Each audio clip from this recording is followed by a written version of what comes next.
Dear students of 10th standard, let us start with the second lesson in your part 1 textbook of first language English. So what is this topic is very important here. So before going to the heading of the lesson, we will know few important uses of a very important need in our life or the basis of our life. So what are the main basis of life which will allow us to lead life or which is very important to live?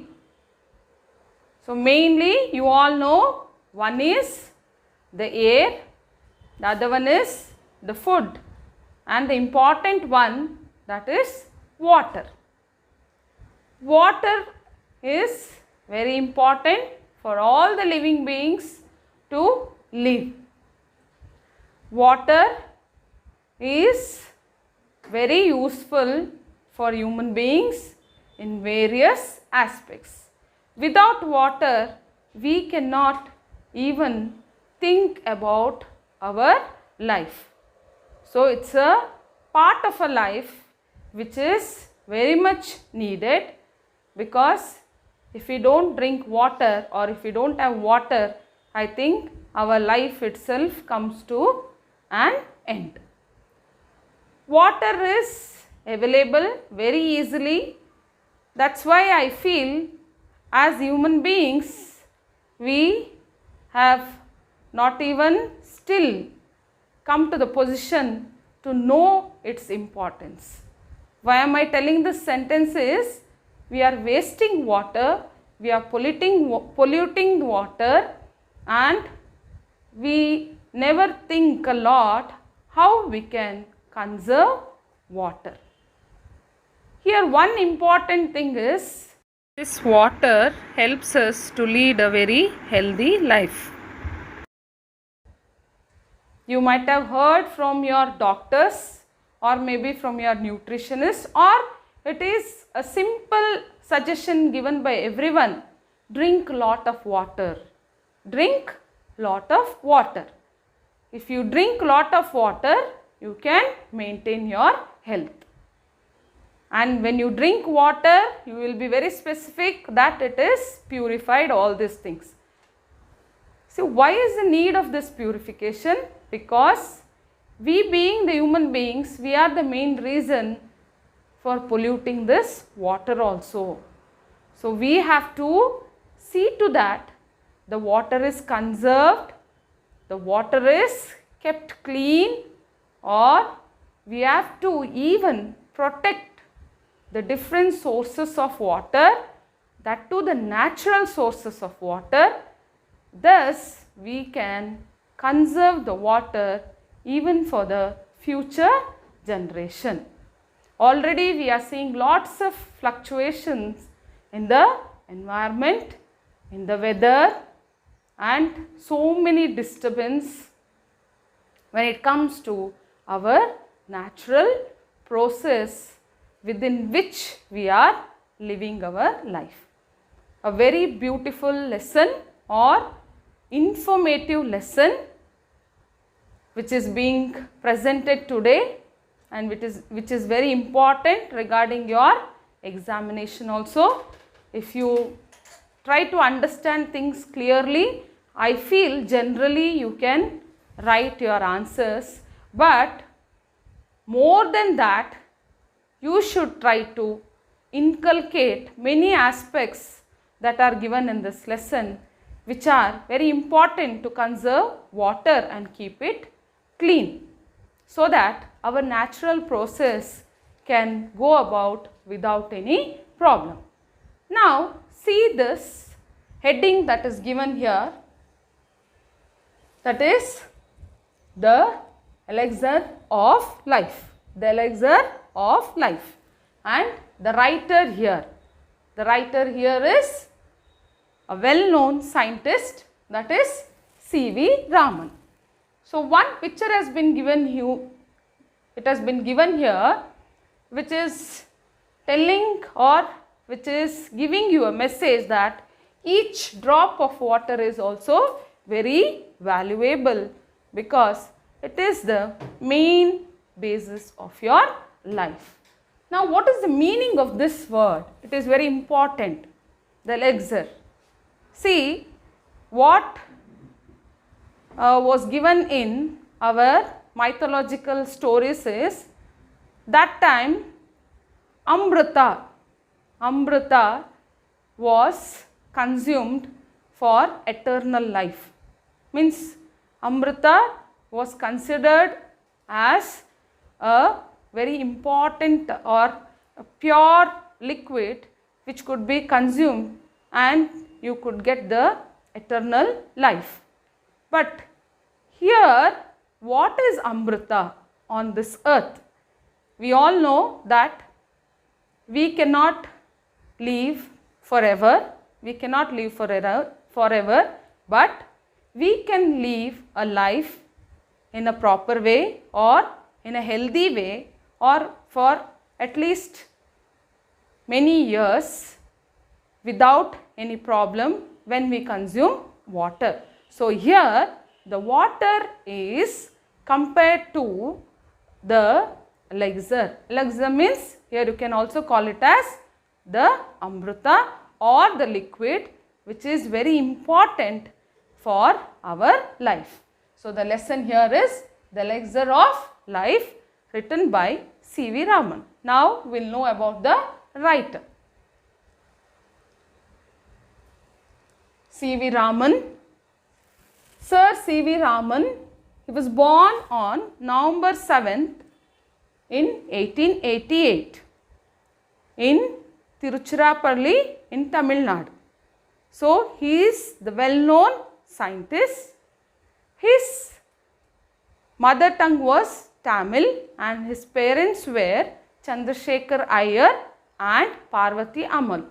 One more thing very important is his father was a professor or a lecturer in mathematics and physics. So, here he had a keen interest in science even from his boyhood days. Why did I tell you about his parents is because his dad was a lecturer in mathematics and physics. So, that also had the influence on this child or C.V. Raman, wherein he also had interest in science. For his famous discovery called the Raman effect, he was awarded the Nobel Prize for Physics in 1930. King George knighted him for his contributions to physics. The government of India awarded him the Bharat Ratna and the Soviet Union honored him with the International Lenin Prize in 1957. So, here when it comes to this lesson, he has tried to make us understand the importance of water in a very simple language, but lots of information is covered. Concentrate on the lesson. So, we will start with the lesson. Concentrate on my reading, concentrate the lesson line by line because it is again important for your examination purpose, and after the lesson you can read the lesson again and again. Man has through the ages sought in vain for an imaginary elixir of life, the divine Amrita, to confer immortality. But the true elixir of life lies near to our hands, for it is the commonest of all liquids, plain water. I remember one day standing on the line which separates the Libyan desert from the valley of the Nile in Egypt. On one side was visible a sea of billowing sand without a speck of green or a single living thing anywhere visible on it, while on the other side lay one of the greenest, most fertile and densely populated areas to be found anywhere on the earth, teeming with life and vegetation. So here it's very clear, man, what does man doing? Man has through the ages sought in vain for an imaginary Elixir of life. So what is man trying to find out? He was searching, he is still searching for a liquid, or that is also called as the Amrita, that is the divine Amrita. Divine means a supreme being. So he wanted that liquid so that he can be immortal. Immortal means without death.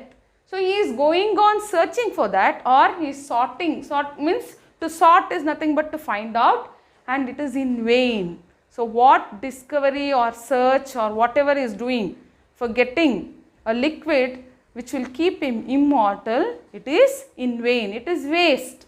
Why is it waste? So he wanted this Elixir, the divine Amrita, to confer. Confer is to bestow upon as a gift. To bestow upon as a gift means to give a gift or to take a gift. But the true Elixir of life lies near to our hands, for it is the commonest of all liquids, plain water.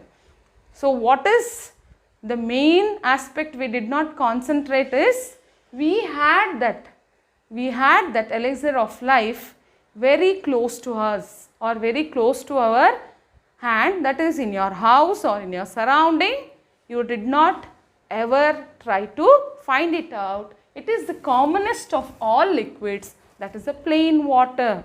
The water which is needed in your life, which is easily available to you in your environment, that itself is Amrita. That itself is a Elixir of life which can give you a very long life or a very interesting, beautiful, healthy life. We never bothered about that. We went on searching for things which could make us immortal. I remember one day standing on the line which separates the Libyan desert from the valley of the Nile in Egypt. So he is explaining one situation where he was standing on the place which separated the Libyan desert from the valley of Nile in Egypt. So there was a place or a line which separated these two places. One is the Libyan desert and the other one is the valley of Nile in Egypt. So what is the difference he has observed there? On one side was visible a sea of billowing sand without a speck of green or a single living thing anywhere visible on it, while on the other side lay one of the greenest. So see here, so he is telling in the first line. So there were two aspects which he visualized or he could see. One side, it was a sea of sand, means it was a very vast sand, sea of sand. He has just explained that. Sea of sand means it's a vast sand area. Billowing sand, billowing is spreading over a large area. So there was a vast land of sand without a speck of green. Speck is a tiny spot. He couldn't see even a small tiny spot of greenery. There was no plant, no greenery at all. He could see that because you all have seen at least you might have seen the pictures of deserts or on TV or in a film. So you will not find greenery there. So that is the problem here. So there was no greenery at all. Speck of green or a single living thing. When you don't have proper facilities to live, that is maybe water or greenery, people cannot live, or any living animals or living beings, they also cannot be there. So that is living thing. He could not see anything, not even a spot of greenery or a living being there. So it was not at all visible. Now on it, while the other side lay one of the greenest. So which is that greenest side? The greenest means too much of greenery. So which is that? That is the valley of the Nile in Egypt. So where you had the desert, you did not have a spot of greenery, you did not have any living being, but when it came to the Nile, the valley of the Nile, it was the greenest, most fertile. The land was most fertile, means it had very good soil where people could do farming, cultivate, and densely populated area. So people were there, living beings were there. It was densely populated, to be found anywhere on the earth. So many things could be found. Means it was a very good area or a place where you could see living beings, including plants, trees, animals or people. Teeming with life and vegetation. Teeming means that land was very fertile. It was very fertile and it had so much of life. Life means all the living beings, and there was vegetation. Vegetation is maybe the crops, maybe the forest area, all these things. So this is how he differentiates between the desert and the land which was fully fertile and it was useful for the living beings. What made this wonderful difference? Why there was such a difference there? Why it is the water of the river Nile flowing down to the Mediterranean from its sources a couple of thousands of miles away. So why was this difference there? Because there was water. Why is it? The water of the river. Which river?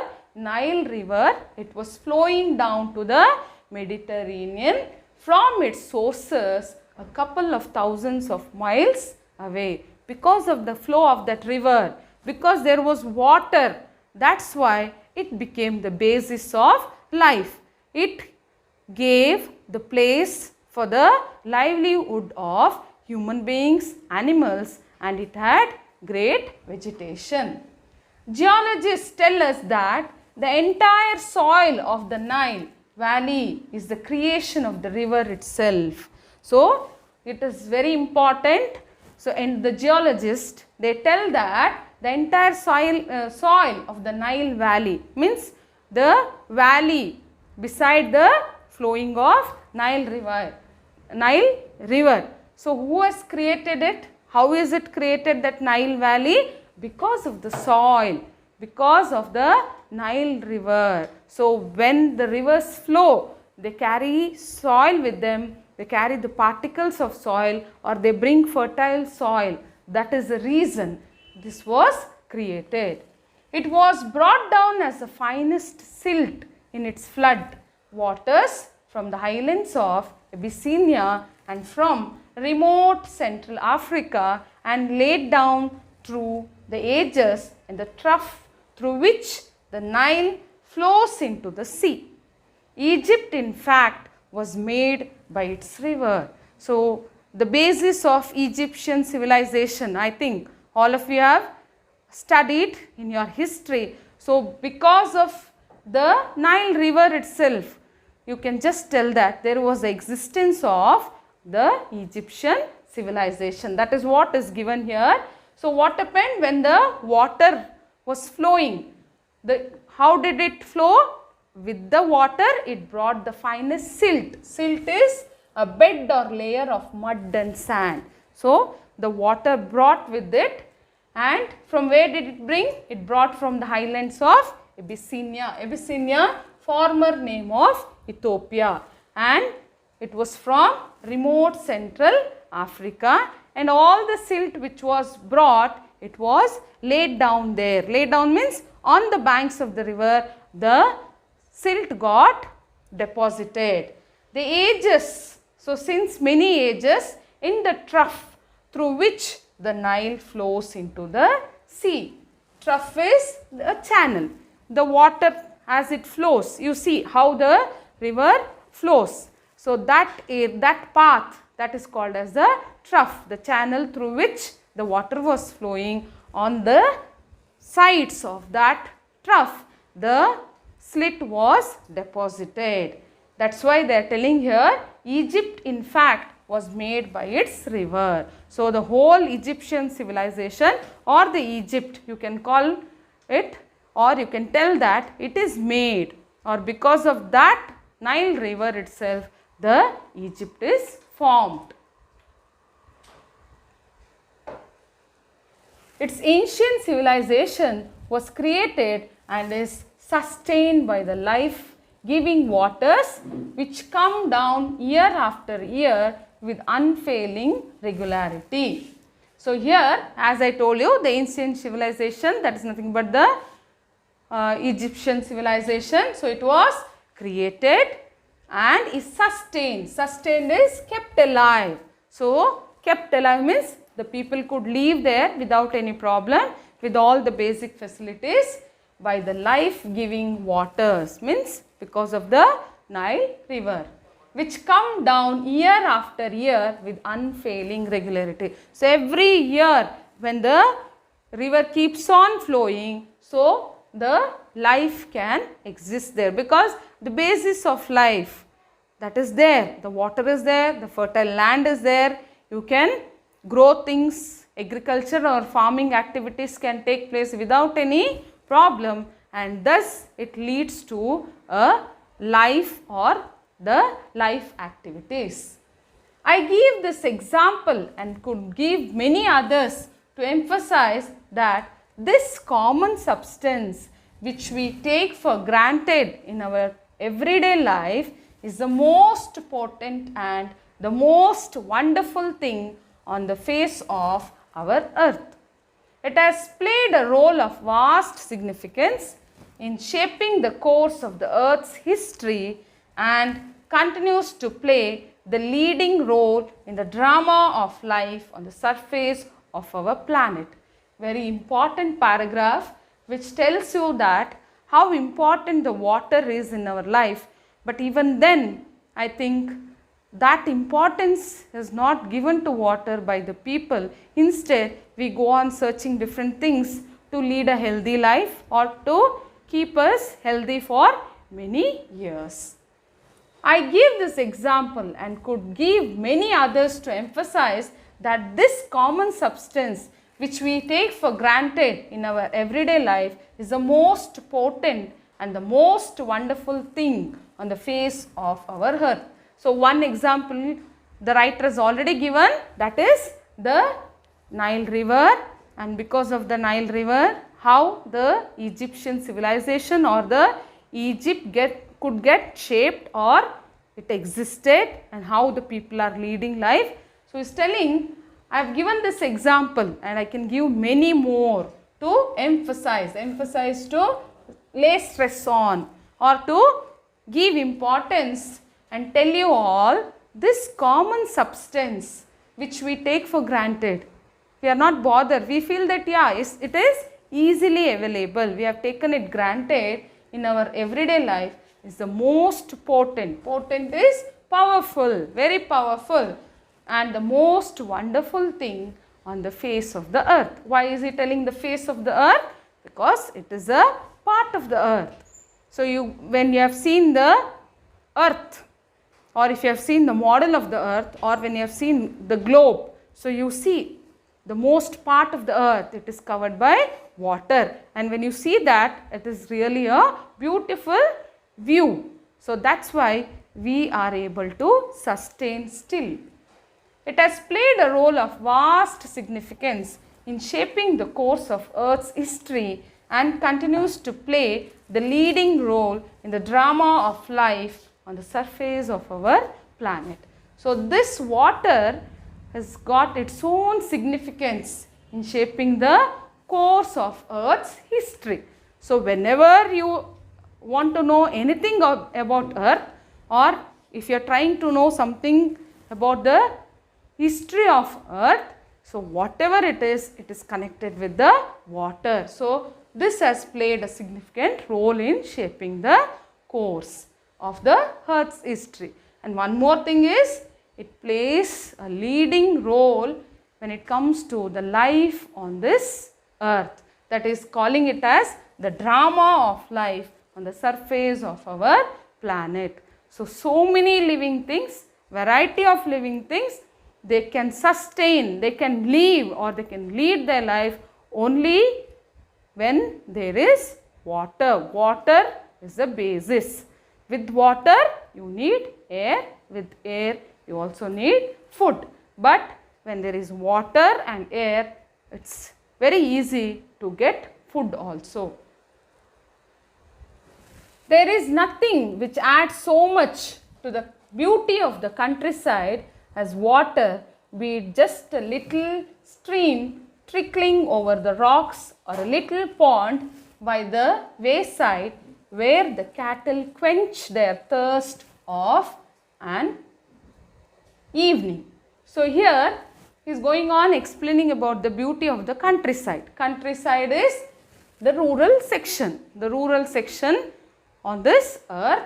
So what is the beauty there? So what is the beauty always attracts people there? It is the water.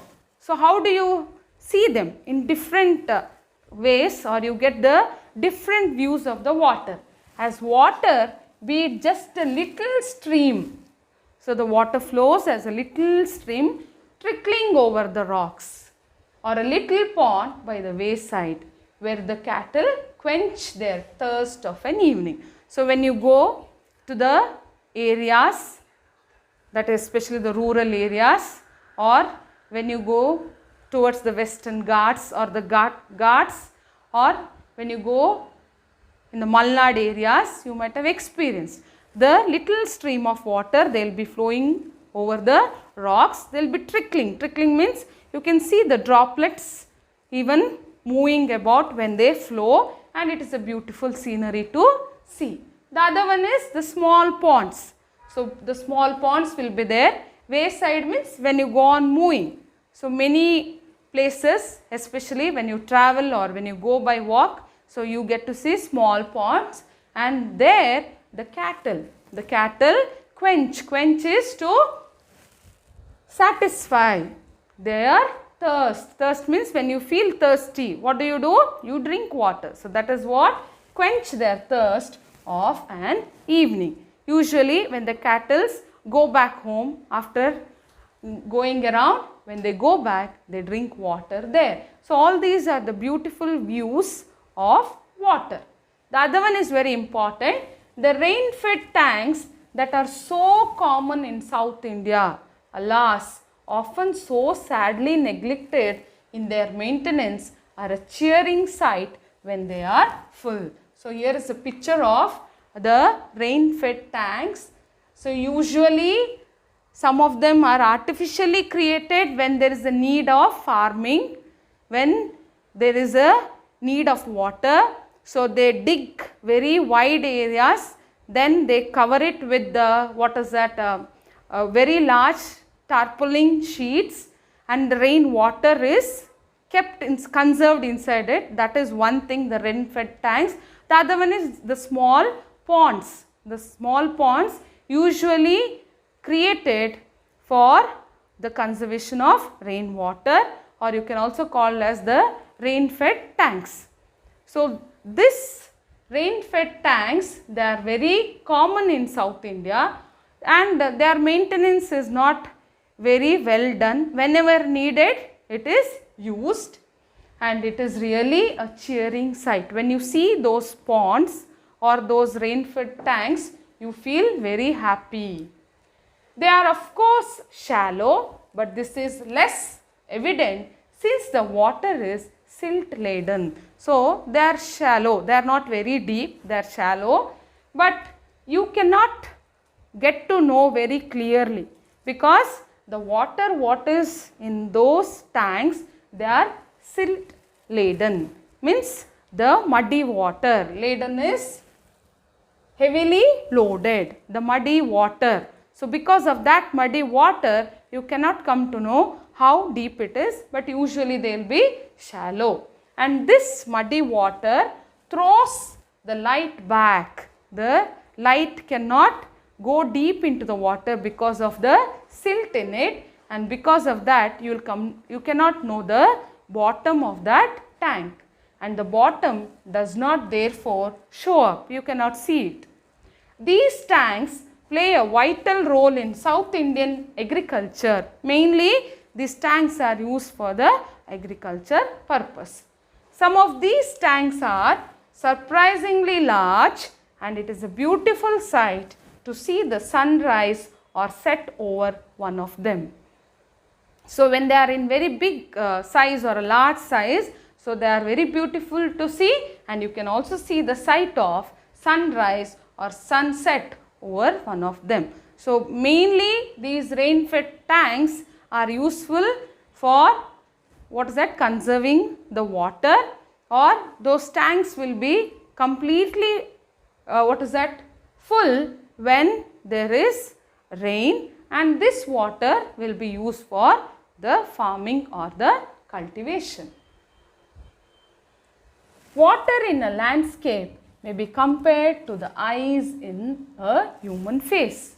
It reflects the mood of the hour, being bright and gay when the sun shines, turning to dark and gloomy when the sky is overcast. So what is the writer comparing water in a landscape? He is comparing it to the eyes in a human face. So you all know how much our eyes are important for us, because without eyes you cannot enjoy the beauty of the life, you cannot enjoy your environment or the nature, isn't it? So this is like the eyes, and he is comparing it to the eyes in the human face. So landscape is expanse of the rural scenery. So the overall area, the landscape. So when it comes to the landscape, water in that landscape looks like the eyes.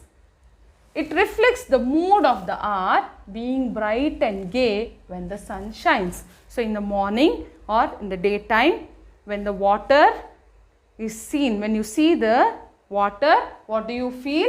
It reflects the mood of the hour. Mood of the hour means the liveliness. So you can come to know it is full of life. When is it? When it is the daytime, because you can see that it will be very bright, and it reflects the mood of the hour, being bright and gay when the sun shines. Means when the sun is shining, you can see that reflection, or it is very bright, and because of that you can also be in a very bright way, or you will be very happy, gay. But how does it change when it is dark?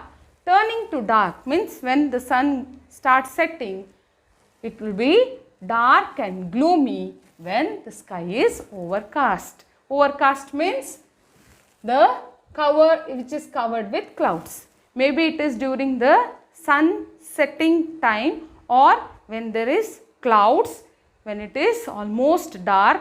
So that time even the water, the view of the water, we feel that it is dark and gloomy. Gloomy is dark or dim. One of the most remarkable facts about water is its power to carry silt or finely divided soil in suspension.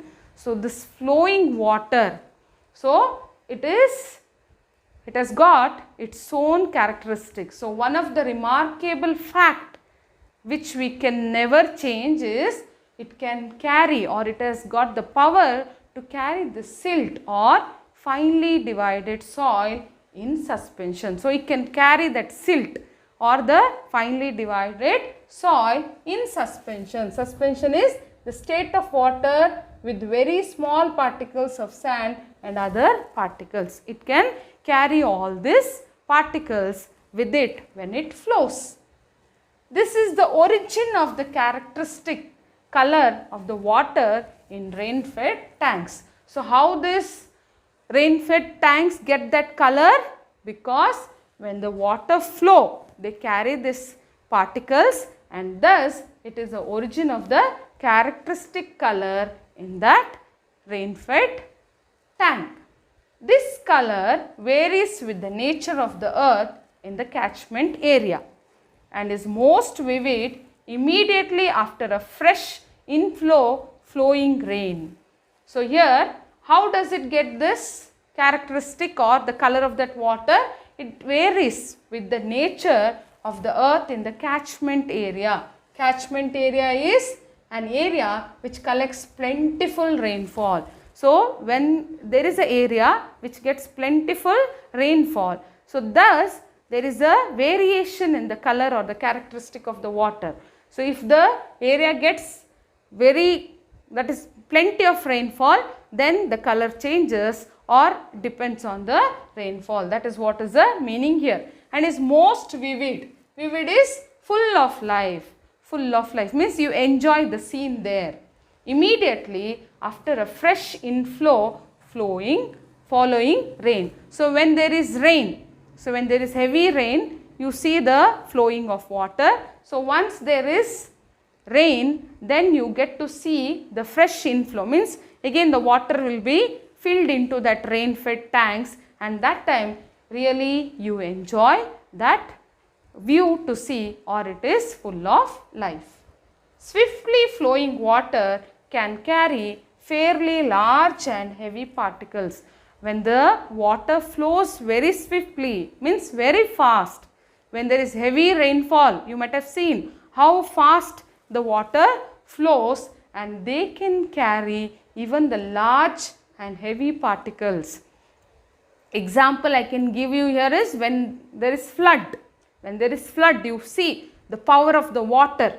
The vehicles, if you have parked, they are also moved with the water. Sometimes the whole building itself get demolished, or you have also seen landslides. So recent years we are experiencing it. This shows the power of water. So how powerful it is, how useful it is, how powerful it is, and how destructive it is. This is very important. So if we don't conserve water, then it will surely lead to the end of the life or even the end of the planet Earth. The finest particles, however, remain floating within the liquid in spite of their greater density and are, of course, extremely small, but their number is also great. So sometimes what happens, the finest particles which that water takes, so what happens is remain floating. They remain floating means they will be within the liquid and they remain floating in spite of their greater density, and are of course extremely small, but their number is also great. Even though they are all minute particles, they may look very minute, but their number is more, or it is great. The flow of water has undoubtedly played a great part and a beneficent one in the geological processes by which the soil on the earth's surface has been formed from the rocks of its crust. So here when the flow of water, so I have told you the ways how it flows. So it has been a very important aspect, or you can call it as undoubtedly played a great part, and it is also a very beneficent one. What is the meaning of the word beneficent? Doing good. We have so much of benefits. One, in the geological process by which the soil on the earth's surface has been formed from the rocks of its crust. So as the water flows, you know, it carries soil contents, particles, maybe in higher density or in a lower density. But because of this, what has happened? Geologically, it is very important, because the process has helped, which has helped the depositing of the soil on the earth's surface, and from where has this density of particles or this soil has come? It has been formed from the rocks of its crust. Crust is the hard surface or outer covering. So from all these aspects, what has happened? The particles has been moved, or they are brought down, and thus it has become a very important, or it is a very best geological process because of which the soil on the earth's surface has been formed. And from where has it formed? From the rocks of its crust. The same agency, however, under appropriate conditions can also play a destructive part and wash away the soil, which is the foundation of all agriculture, and if allowed to proceed unchecked can have the most disastrous effects on the life of the country. See, both are the two opposite aspects which we have to concentrate. One is because of this water, it's very clear that the soil has deposited on the earth's surface and you have got very fertile surface, or it is very much useful for us to lead our life. But one more thing we should be very clear, that the same agency is water. So what is the thing you have to see? However, under appropriate conditions can also play a destructive part. So it can also play a destructive part. This is a constructive part. Something has been constructed. You have got a soil surface. So you have got the surface, the soil is deposited on the earth's surface, but here it is a destructive part. What is the destructive part? That is, wash away the soil, which is the foundation of all agriculture. When there is flood, I already told you, the water flows so fast or heavily that carries the soil with that. That's why you will not have the fertile soil, or you cannot get proper soil for your agriculture, because soil is the foundation for agriculture. You need soil. Without soil, you cannot have agriculture. And if allowed to proceed unchecked, can have the most disastrous effects on the life of the country. If you don't check it, means you have to try to see what is happening. Why is this happening? So you have to try to conserve it.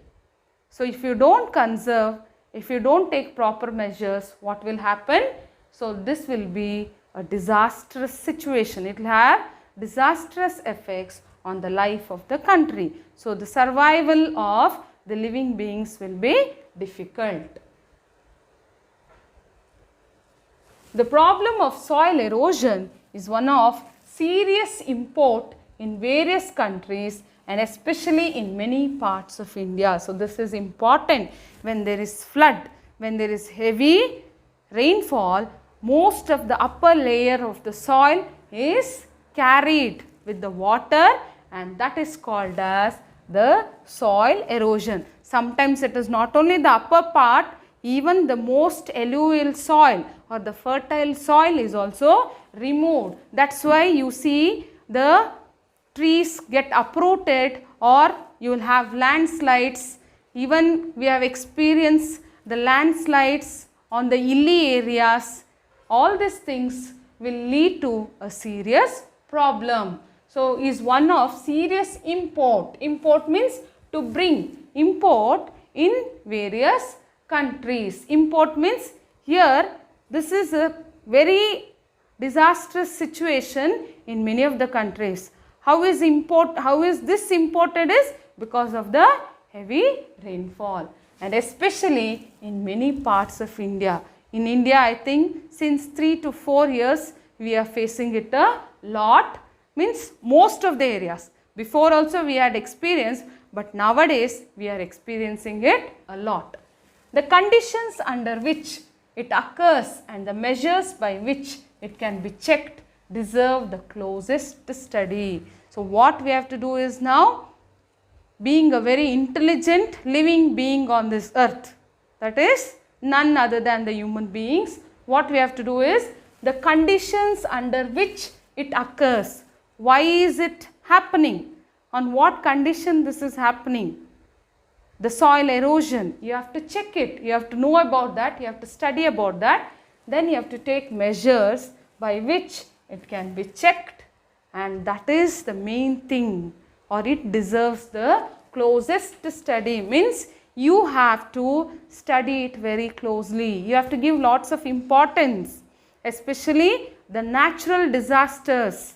The natural disasters, it is disturbing the human beings or the life on this earth very much nowadays, but even then I feel we human beings are careless. No, it needs very closest study, and we have to try to conserve water, we have to conserve soil, we have to conserve, or we should try to conserve the air, means keep it pure, and so that we can give the life, or we can pass the life to the future generation. If we don't go for this closest study, I feel personally what life we have led, at least we could lead a satisfactory life, at least to certain extent, but I don't think so we can pass a beautiful life or a satisfactory life to the future generation. So this is the first part of the lesson what I have covered. So we will continue the next part or the next paragraphs in the next part of the lesson. Very important lesson, not only regarding your examination, but when it comes to the examination that you are going to face in your life or the future life. Thank you.